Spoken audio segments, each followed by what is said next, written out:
Good evening. My name is Nicola Jennings. I'm the director of the Athena Art Foundation. We're an arts charity. We've been around for about 4 years now.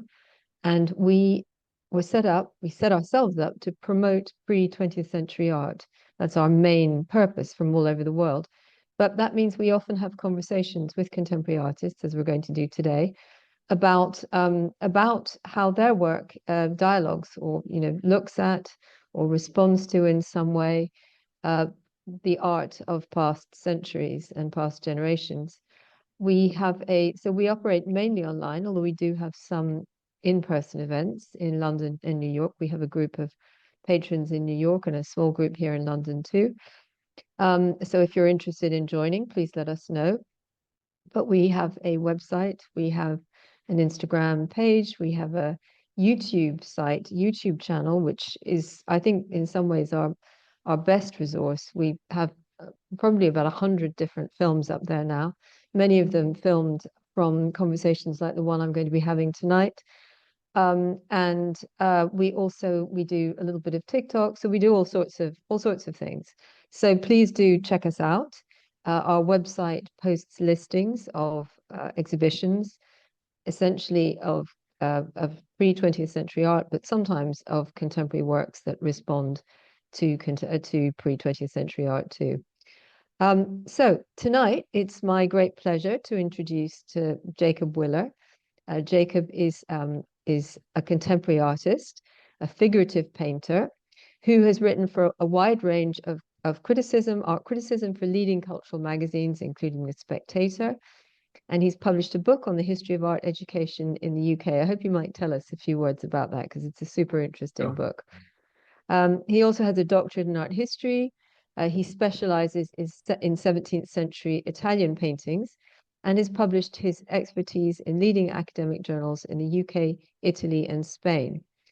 So he approaches art from every side, while always trying to connect the old with the new. And that's what really made me think that Jacob would be a great person to speak to this evening. So welcome, Jacob. Thank you. Shall we start by asking you to tell us a little bit about your work and about your journey, how you came to be producing this work, and how the artists that have influenced you along the way, whether they are from previous centuries or more recent. I'll leave it up to you, and then I'll lob in a few questions as we go through. Sure. It's difficult to know when exactly where it started, but I think I always was interested in pictures. And I think always the older ones, which has been both in art school and in the contemporary art world. It's been an isolating, strange experience. I think particularly at art school, I had a very different attitude to everyone else at the time, and we're going back 20 years when painting was deeply unfashionable. I think things have come round a little since then, but at that time it was a moment when a generation of figurative painters in London especially were dying off, who'd been very successful, and there was the YBA generation, the Sensation exhibition at the RA. It was the Goldsmiths' philosophy had taken over almost every art school, and so this was something that happened very quickly, and I wasn't exactly prepared for, and assumed there would be more diversity really in what was on offer. And so I think I very quickly realized I was, to a large extent, on the practical side at least, going to have to teach myself, which I did in a strangely logical way, I would say, which I can illustrate. So this is a group of 3 pictures I made at art school, really of the spaces in the studio, almost as an exercise. I can remember exactly why I was doing this, and it was because I didn't really know what my subject was.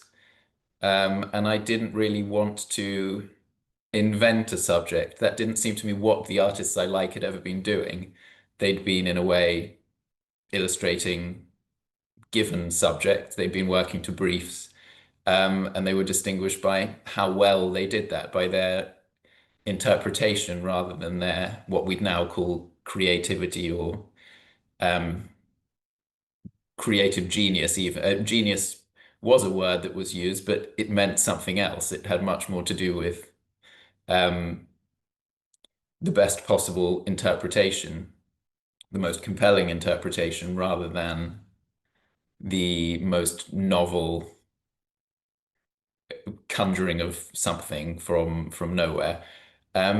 So with these sorts of paintings, I felt very on my own and set myself a bunch of strict rules, which was, nothing was arbitrary. They started from geometry, really, from schemes of dynamic symmetry. I'd see something out there I liked the look of color-wise, um, rationalize it with a geometric scheme and try to average out those colors until I liked something about them and mix them all on the palette and put them on in a very precise way. So I didn't feel like I was that anything about it was random. I didn't feel like it was my caprice in any way. It was simply a process to go through and a learning process. I think I always imagined that I'd get to a point where I felt like I was good enough at this, and then I'd move on to what I really wanted to do. Though I do quite like these still. I think they have something strange that my other ones probably don't. Uh, there is a strange tension because of the geometry largely, which I still use sometimes. I always like some sort of way into a picture that's outside of what I do. And I think I'll go on to the next slide, which was probably the contemporary painter who was most important to me in that moment, who died also in the year I went to art school. Um, and this was the first painting of his I saw. This is Euan Uglow, and it was in a National Gallery exhibition, in that Encounters exhibition. You may remember when the contemporary artists were responding to favorite pictures in the museum. Um, and I knew most of the other artists. I didn't really know him. And I was very taken with the precision of it and with um, the integrity of it, really. The idea that you could, and even though it's extremely complex and obviously an enormous amount of work went into it, the simplicity of effect, um, and the simplicity of the idea that you could just make a beautiful picture now. That could be you could still do something with that it didn't have to be aggressive or have some political angle or be subversive in some. I'm sure plenty of people would say there's something subversive in this image, but I genuinely wouldn't have seen that. I would have seen it formalistically, I think.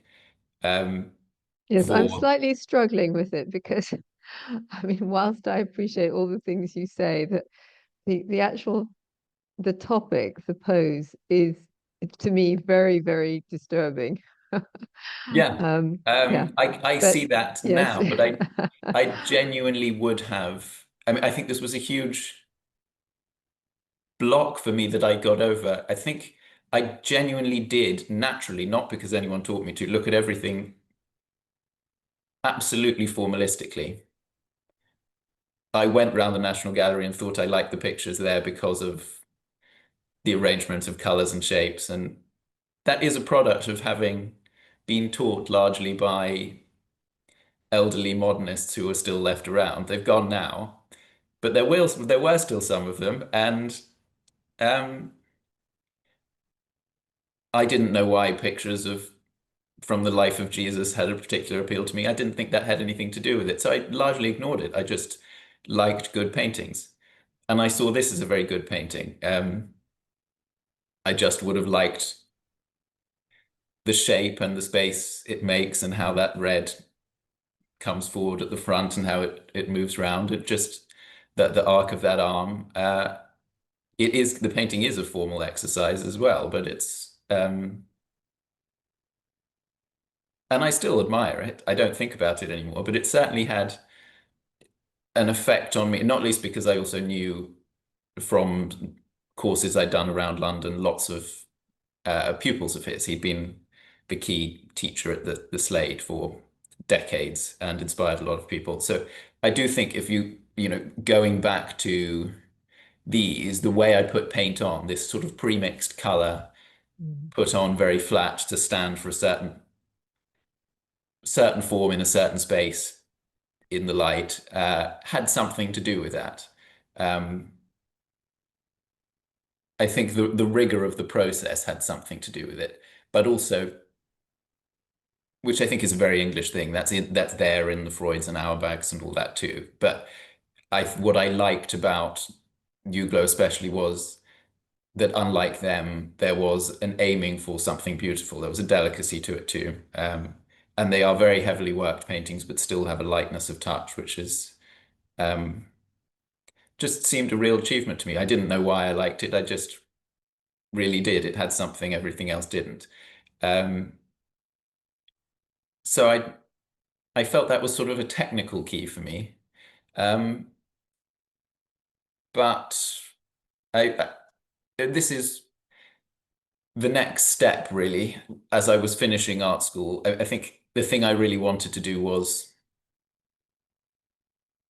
not, we'll take that leap I was saying before into the stuff I actually make a painting like the paintings I actually liked, which I was a bit afraid of doing before. And I imagined there would come a point when I knew how to invent. And I think that doesn't happen. You just take the leap. And so this was, I think, the first picture I decided to make straight after leaving art school, which was totally different, though I made it in pretty much the same way.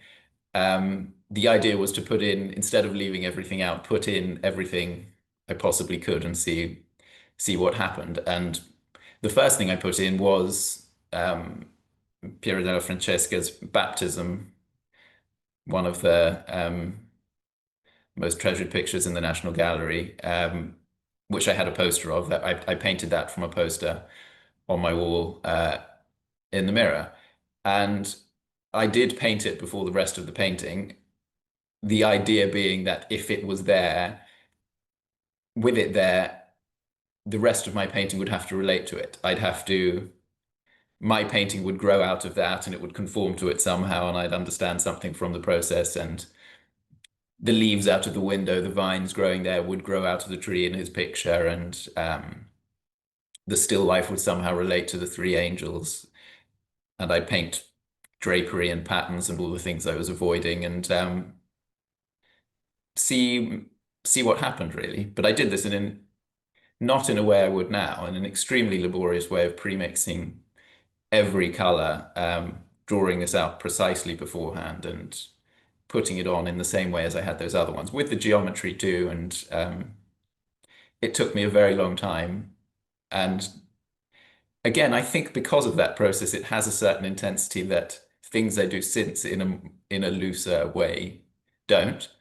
Um, and I think also because the intensity of that process, the obsessiveness of it, is part of the subject in Mm. this in quite a nice way. But I never made anything else like it again, partly because it took too long. But I think, I'm smiling at all the sort of references I can see to paintings. I mean, two things immediately: the Van Eyck Alsich Khan. Um, yeah, Van Eyck, for those people who don't necessarily know Van Eyck, Jan Van Eyck's art, he famously, it was Van Eyck, wasn't it, who wrote Alsich yeah, Khan on his, yeah. yeah, But that's I his also, motto. yeah, yeah, his motto, exactly. As best I can, I think that is the translation, isn't it? Something like that. Yes, and And he could, with him, it's a yeah, pun as well because his yes, name being Ike is so it's also yes, yes, sort of as only Ike yes, can. yes. And Um, and he could pretty well.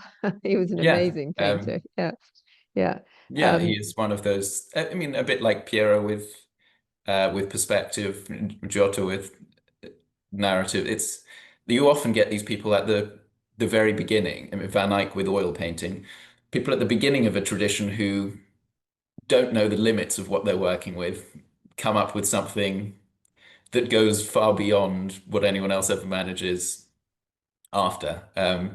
It's an interesting thing to consider, especially for those of us at the end of a tradition or even after it, but still interested in it. It was something Ruskin wrote about a lot in relation to Giotto as well, that his book on the frescoes in Padua. mm. Uh, Yeah, I um, mean, I've heard you talk about limits as well before, so we'll come back to that. But sure. the other thing it made me think of was Dürer, because Yeah. you're sort of positioning yourself like Christ, as Dürer did in that, because there you are, where Yeah. Piero has Christ being baptized. There you are being baptized almost by Piero. Yeah. Weirdly, again, like the Uglow thing, Yeah, yeah. everyone notices that. I see that now. I didn't think of it at all at the time. I did like having the angels on my shoulder. Yeah. Um, Again, yes, that's another lovely thing. Yeah. I like and this painting a I lot. liked the dove sort of coming out like Yeah. um, a messenger of art somehow that would come out of the Yeah. picture. And where did the leaves come from? I was wondering whether they came It, from.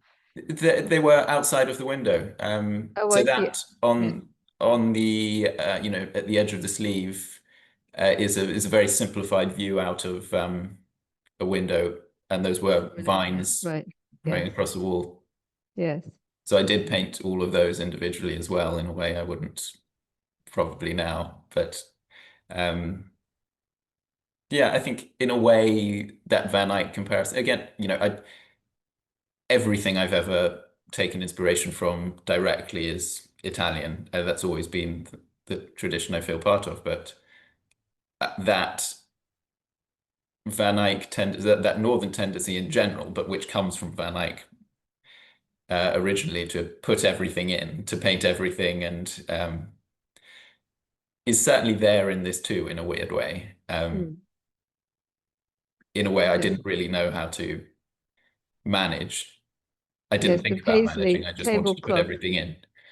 The paisley tablecloth is a bit like one of his carpets, isn't it? The sort of Yeah. Turkish carpets that he always had his figures standing on. Yeah. Yeah. Yeah. For me, again, it was Yeah. the challenge of using the pattern with pre-mixed colors to try to create the shape of the table, as it hangs over the table and Yeah. just draw it well enough that Mm. you'd find that space and that it wasn't totally formalized, that I was putting in details that without being afraid that the light on this or the actual shape of this form in reality is going to disturb my geometric scheme underneath, and therefore I need to do something about it, doctor it somehow.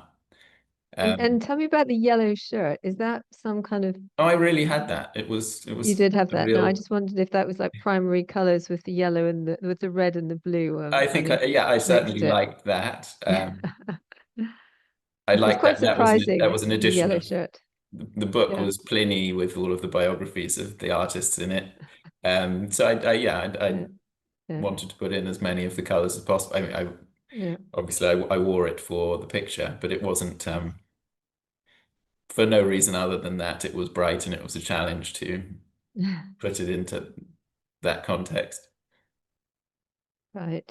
Hmm. Shall we look at the next Yeah. painting?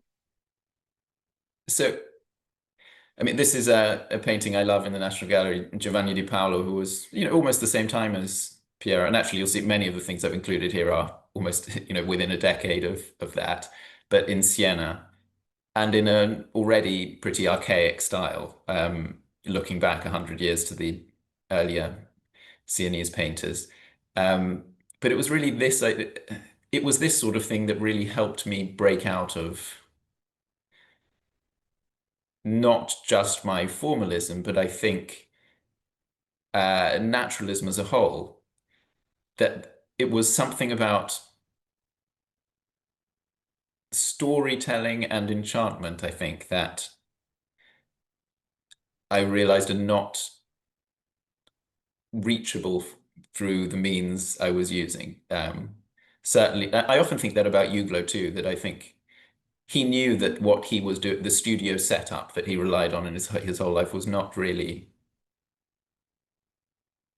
it was a limit to the pictures he loved couldn't have been made in that way.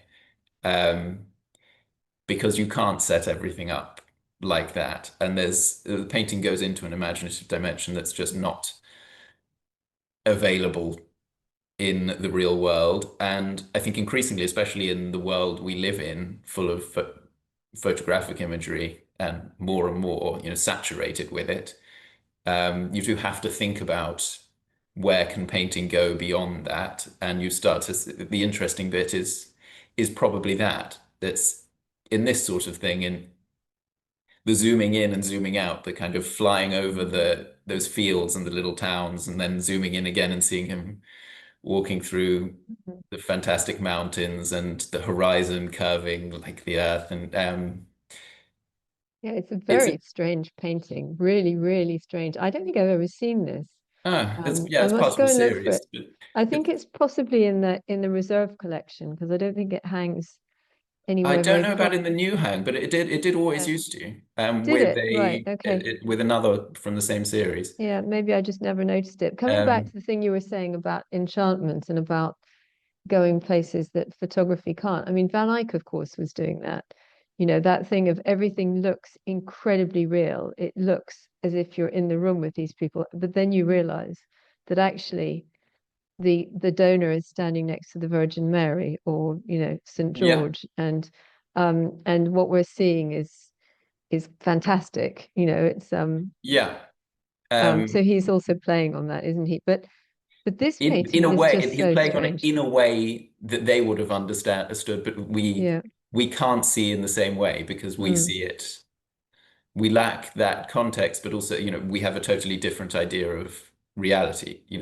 I think mm, they knew very well they were selling something fantastical through the image of reality, which to them must have looked very real because it looked realer than anything had ever been before. But to us, we see something stranger in it. But yeah, I think that, there is that blending of mm. the real with, um, I'm not sure what you'd call it, but with him, religious significance for sure. You're seeing poses that come out of even medieval religious imagery suddenly brought Mm. into the light and into the room with you, and Yeah. in a kind of pretend secularization, but pretend to us, but not necessarily to them. Mm. Um, But this is such a strange painting. I mean, as you say, he's adopting a sort of almost a bird's eye view, isn't he, of those yeah, fields? And you yeah, sort you of, really, I think that's a yeah. whole fortified town you're flying over there, the pink one. Mm. So you're showing the huge distance he's traveling in all these forests, and then suddenly you're back with him, and One's tempted to say, it's what's he on? You know, but it's it's no so stranger than a strange. lot of modern Yeah. painting. No, I it's liked, wonderful. Yeah. yeah, I like the idea that it's a picture, but it's also a story, and it's Yeah. not episodic. In the Renaissance, they debated um, how to tell episode. Leonardo was famously against that, the sort of comic strip idea of this scene here, the next one there, and thought they could all be put into a space somehow. But because of perspective, in a way, limited them from doing something like Mm. this. Perspective Yeah. meant you could put them all in one box, but the space kind of implies a time in a way that this doesn't. This plays with both space and time together to tell a story that's at once a perfectly compelling image uh, of really the whole world, and also a very long story with a It's because beginning. you've got that curving horizon. I mean, is that to do with the painting looks like it's bowed? Was It the is bowed. horizon? It is bowed, but it's not bowed that way. That is really painted. That is the way he painted it, yeah. And I Yeah. love those hyper realistic roses that you have either side. It's just Yeah. so bizarre. Yeah. I have to go and But- look for it. Yeah. yeah. So Yeah. these are two of mine, I think, trying to do, the one on the right at least, trying to do something very similar.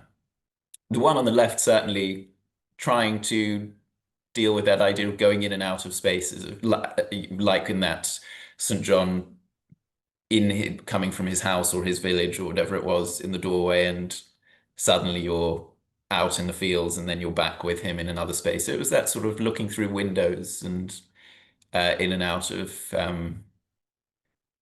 a bigger picture, but also a smaller picture. And this one was roughly the story of Bathsheba. So you're up in King David's apartment where he's spied Mm. Bathsheba bathing across, and that's him down delivering his letter, his indecent proposal Mm. at the bottom. Um, so yeah, that was kind of in that format, less of a partly yeah, I wanted to do a nocturnal scene, and partly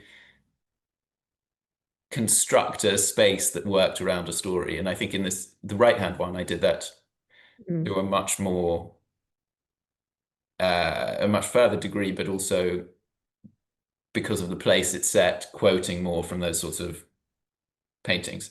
So it is Are you also quoting from, I mean, surrealist painting, sort not of de really, no. Chirico and things? No, because Never looked. I it mean, has a kind of, I now, when I look back at those, there are things I now think I have in common with yeah, things that I discover again through my own painting, but they're not things that, they're things I arrived at separately, yeah.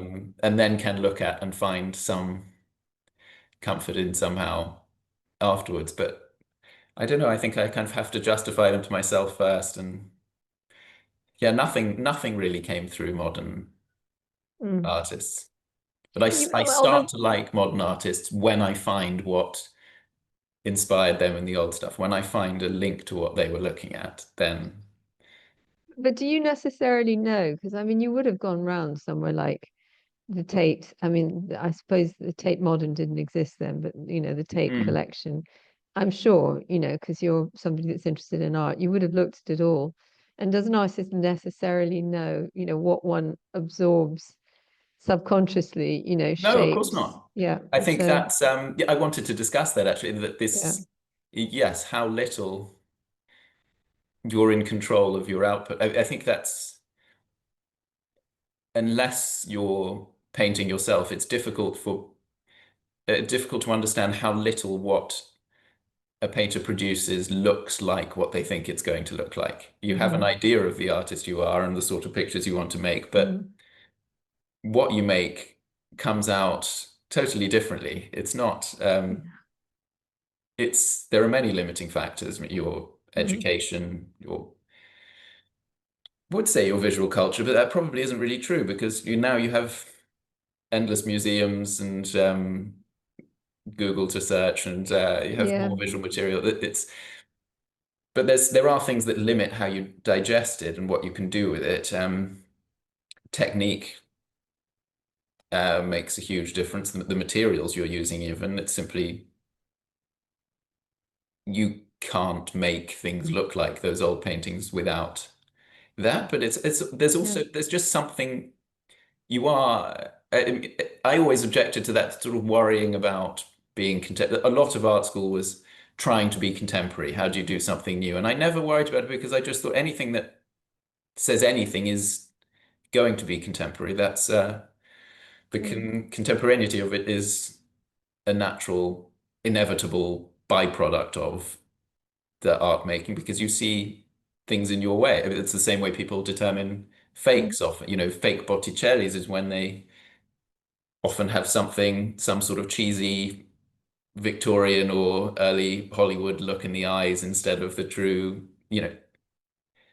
whoever was painting it didn't see his model in the way that Botticelli did Mm. at the end of the 15th century. It's not possible to now. I think Mm. you have the eyes of your time, you have the thoughts of your time too, as Yeah. in Yeah. the way It's that you int process theirs.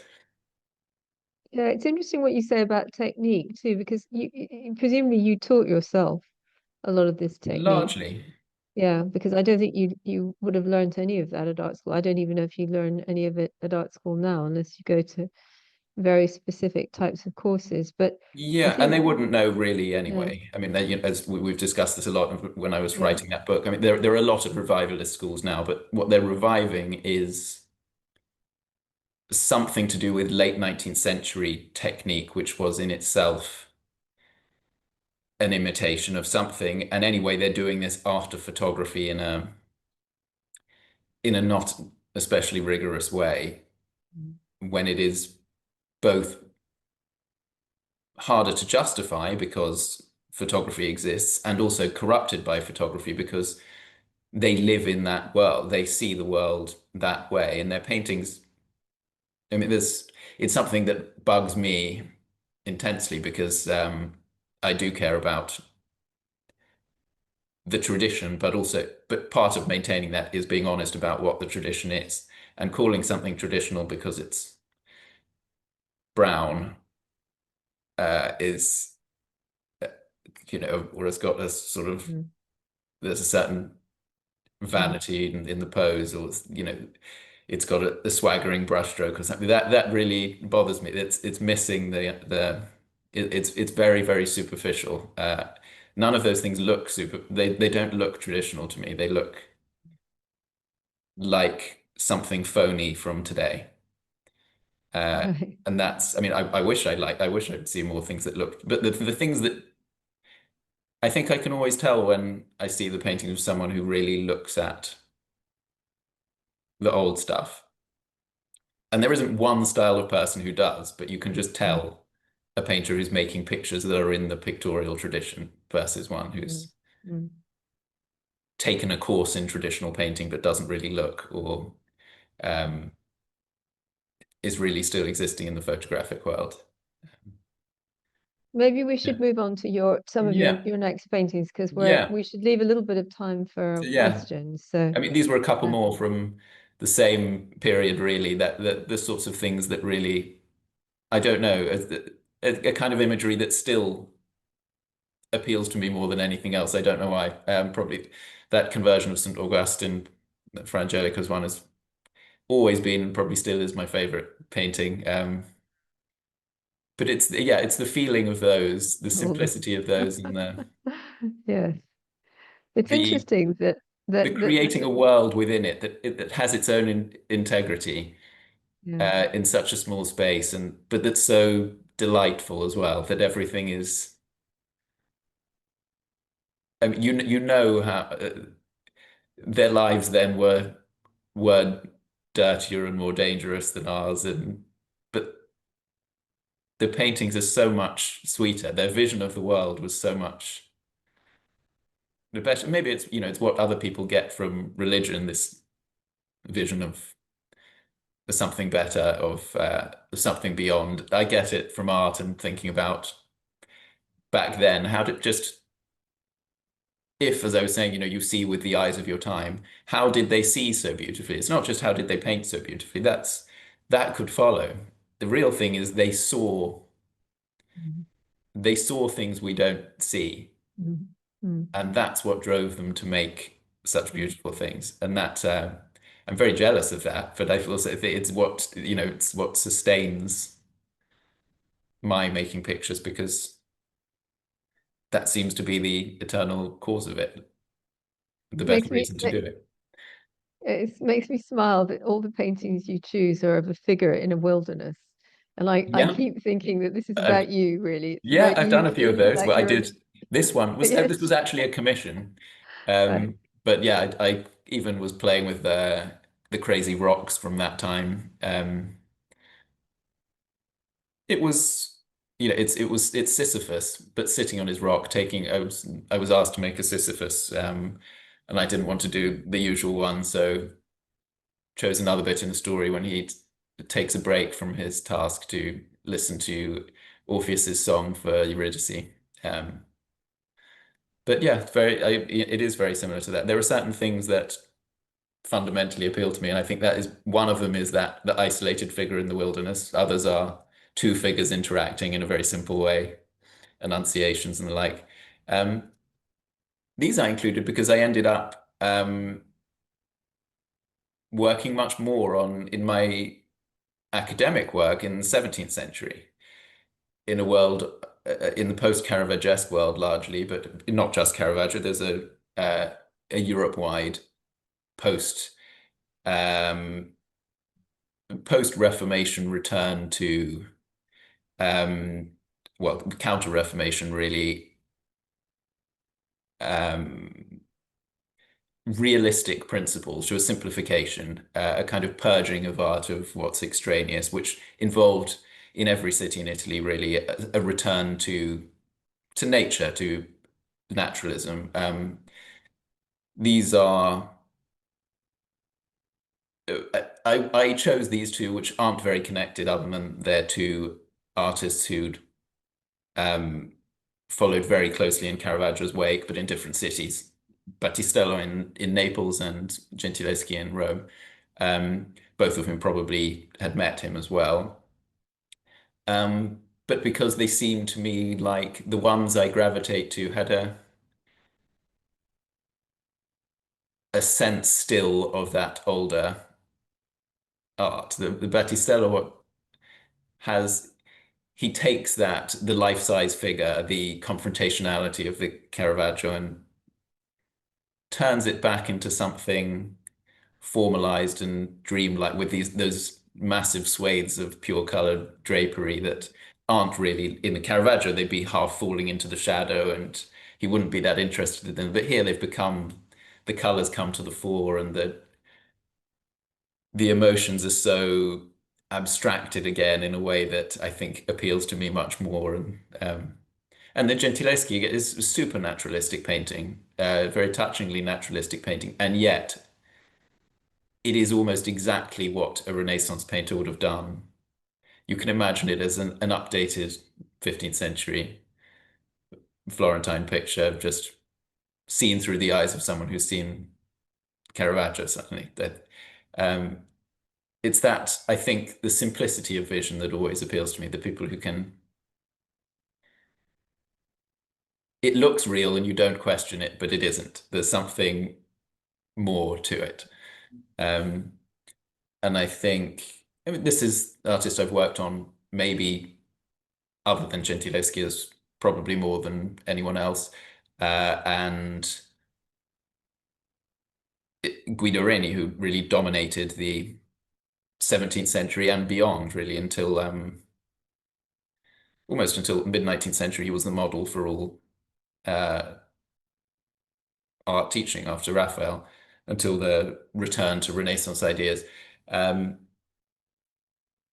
but he himself had a fascinating attitude to the tradition. That's what I wanted to illustrate with these two. I mean, the first one is a relatively recently rediscovered, very early work of his. No one really knew what his early work looked like, or they were unwilling to accept it because it was so strange. He really played around with all sorts of styles.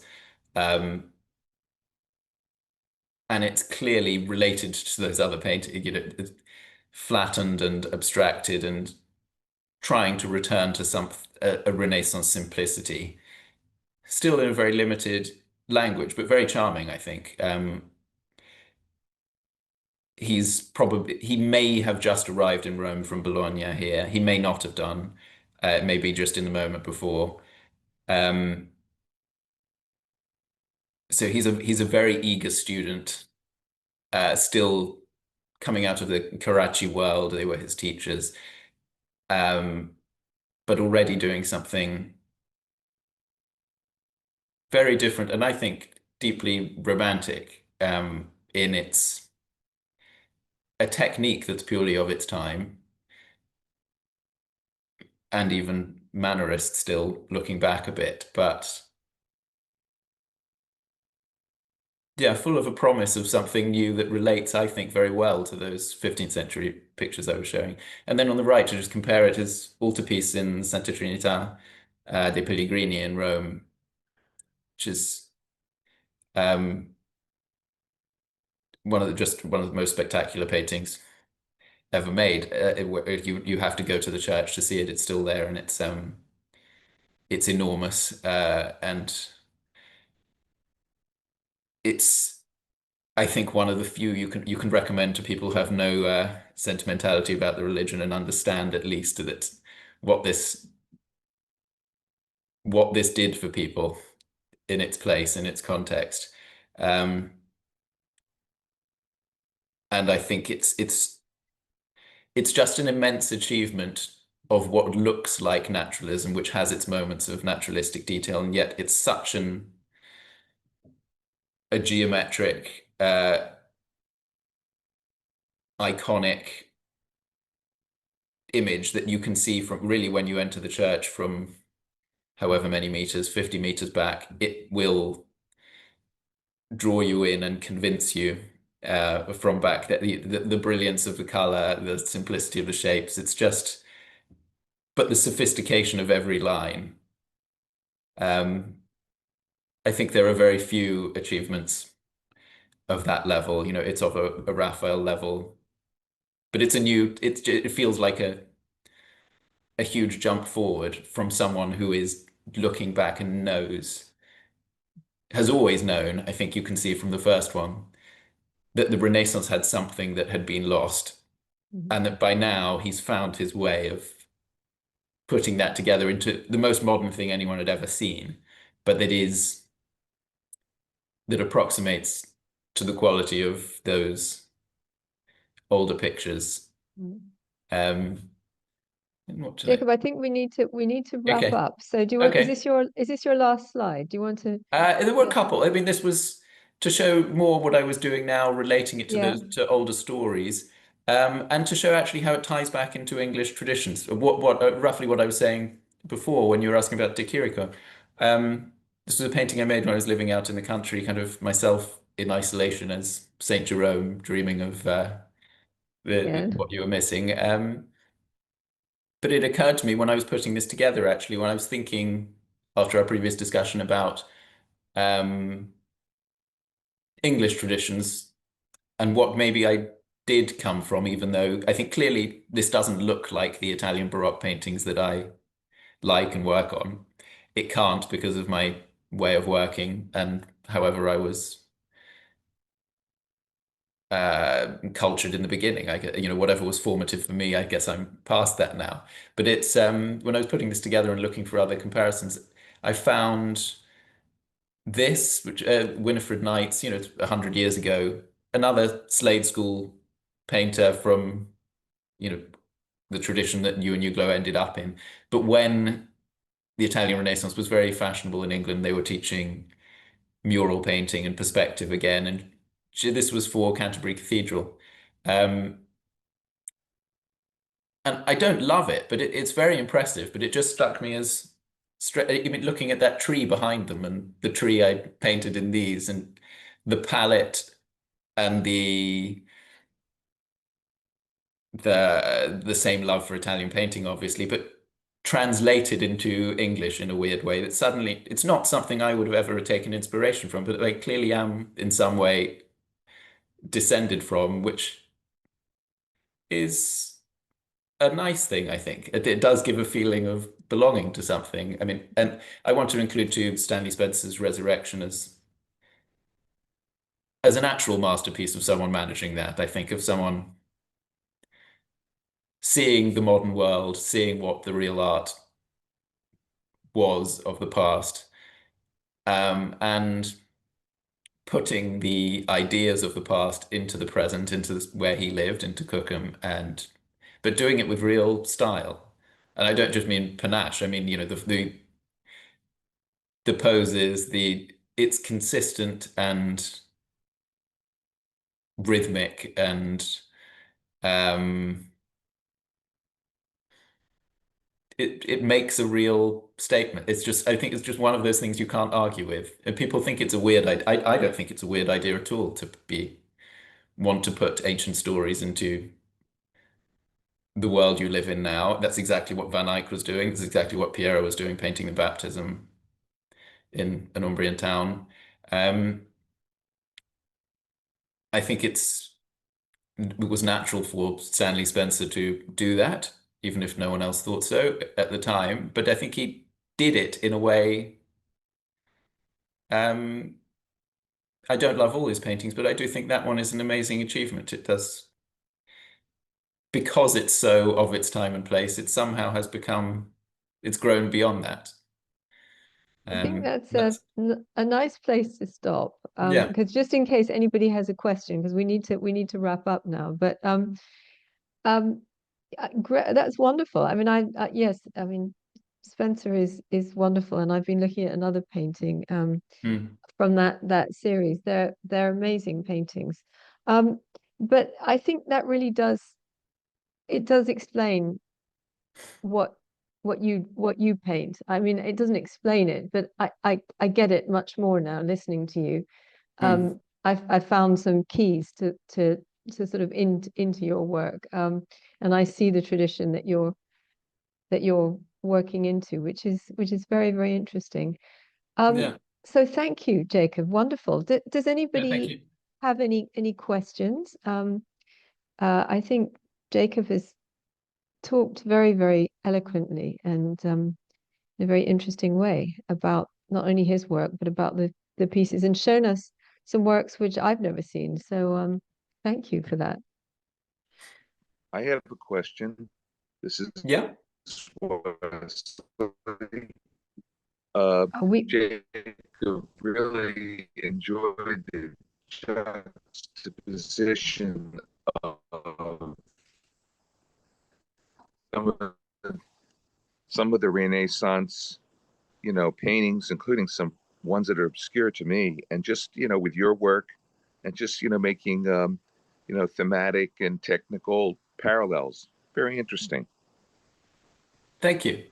I think I missed the first part of what you were saying there. It was slightly cutting off. I, Oh, I think he was oh, just it was saying thanking okay. you. If you can Okay. hear me, Yeah. Yeah, just I was appreciating the juxtaposition. Oh, okay, yeah. It's pretty. it's a bad And connection. He was just Yeah. appreciating the hear juxtaposition. how you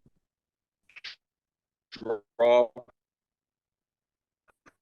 from the Renaissance material and technique.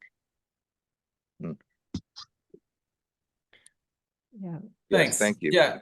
I think it's a strange thing to have to set it out like this because these aren't all conscious decisions. It looks more deliberate when you put them all next to each other than it probably is when I mean, I have sort of two jobs on the connoisseurial side when I'm trying to get to know different artists and I'm constantly comparing them and you look for patterns in their work and how did they repeat themselves? What are the limits of their imagination? What are their reference points? Um, and I think that makes me think about it in my work too, and I start to notice that. And the logic that runs through it in my decisions it becomes apparent to me after, even while I'm putting together a presentation like this, not while I'm doing it. So often I end up repeating myself in the paintings, and I may notice that years later when I line them up and say, I did that before, I did that before, and they all go together. And some of that is hitting the end of your imagination and your outer reference points. And but from that, you can kind of rationalize what those are. But yeah, I do believe those connections are all there, even if you don't know that they're there. I mean, I didn't. Stanley Spencer is not someone I grew up particularly looking at. I was always aware of this painting, as anyone in London is, but uh, it wasn't something I thought about. But it's nice to sort of know in a roundabout way I arrived at similar conclusions about what someone here and now should be painting, uh, because it's not a coincidence. And because it's reassuring also that that implies there's some sort of tradition that persists, given that I'm in the same place he was, and looking at some of the same things at least, and came to the same or a similar conclusion along the same lines. And so someone else might, and it might go on. Well, excellent. Thank you, Jacob. I think that was Thank you. fantastic. And thank you to those of you who tuned in. And I'm sure lots more people will be watching this on the YouTube channel. We'll put it up there probably next week sometime. So please do spread the word and get people to go along and watch it. And yes, come to other talks. We're going to be doing a talk with Caroline Campbell on Sienese painting soon.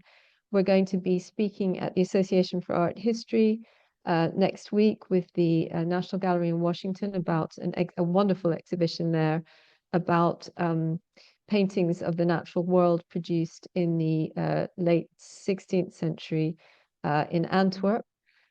So we've got lots of interesting things in store. So thank you all again. Thank you, Jacob. Thank you to Thank you. listeners. And yeah, see you soon.